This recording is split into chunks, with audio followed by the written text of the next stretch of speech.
In today's tutorial, I'm going to show you guys how to open up your Google slide presentation or save it as an open document or .odp file. So this should hopefully be a pretty straightforward process, guys. And without further ado, let's go ahead and jump straight into it.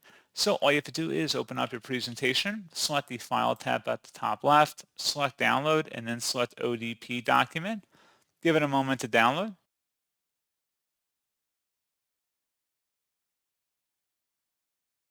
And then it should download as that file format, and that's pretty much it.